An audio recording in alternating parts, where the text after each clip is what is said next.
세종대왕과 초정약수를 모티브로 165억 원을 들인 청주 초정행궁이 개장한 지 한 달이 지났습니다. 하지만 최근 초정약수 수질 논란에 기본적인 관람객 통계도 이뤄지지 않는 등 문제가 한둘이 아닙니다. 황정원 기자입니다.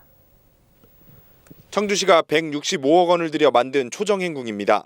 3만 7천여 제곱미터의 편전과 침전 등 궁궐 건축물 35개 동이 들어서 있습니다.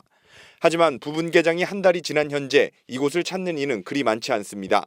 홍보 부족 등으로 초정행궁의 존재를 모르는 경우도 많거니와 다녀간 사람들의 만족도 역시 크지 않기 때문입니다. 단적으로 청주시는 개장 뒤 지금까지 시설 운영의 기본적인 관람객 집계조차 하지 않고 있습니다. 평일 150명, 주말에 600명 정도 다녀간다는 추정만 있을 뿐입니다. 시설 운영 관련 관람객 만족도 조사가 이뤄졌을 리 만무하고 관람객들은 행궁 시설물 정도만 둘러보고 돌아가기 일쑤입니다. 문제는 이뿐만이 아닙니다. 세종대왕의 눈질환을 치료했다는 초정약수는 행궁 콘텐츠의 핵심인데 현재 관련 프로그램은 물의 맛을 보는 것과 족욕 체험 정도가 전부입니다. 여기에 초정약수 탄산 함량이 급격히 감소하면서 세계 3대 광천수 명성도 이를 처지에 놓였습니다. 충북보건환경연구원이 지난 2018년 초정지역 물을 검사한 결과 탄산 농도가 리터당 평균 328mg으로 9년 전에 비해 3분의 1 수준으로 급감했습니다. 사실상 그동안 청주시가 초정약수 관리에 대해 손을 놓고 있던 겁니다. 실제 개장 한 달 만에 행궁 안에 있는 약수터는 수질에 문제가 생겨 사용이 잠정 중지되기도 했습니다. 상황이 이렇다 보니 주변 상인들은 초정행궁에 대한 기대보다 실망감이 큰 실정입니다.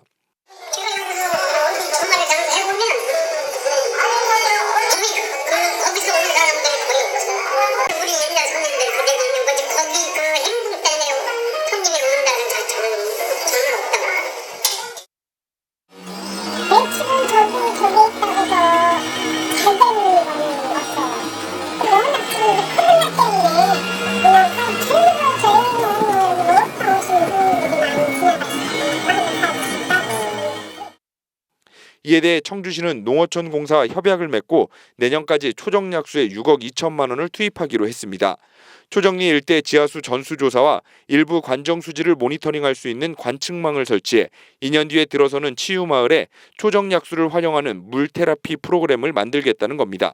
치유마을 같은 경우는 저희가 웰니스 사업이라고요. 우리가 몸과 마음을 치유하는 게 웰니스 사업이라고 하거든요. 그 물을 이용하고 또한 명상 프로그램을 도입해서 그 치유마을을 만들 예정입니다. 청주시 의회도 이러한 문제들을 인지하고 있었다며 초정행궁이 청주 관광명소로 자리매김할 수 있도록 향후 계획들을 면밀히 살피겠다는 입장을 밝혔습니다.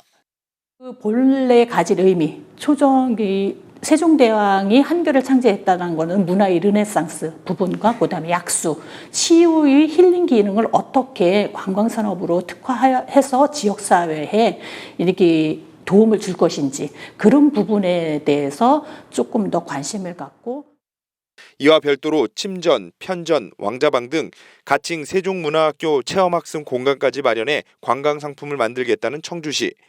장밋빛 청사진들만 그치는 것은 아닌지 산적한 과제들부터 차근차근 해결해야 할 것으로 보입니다. HCN 뉴스 황정환입니다.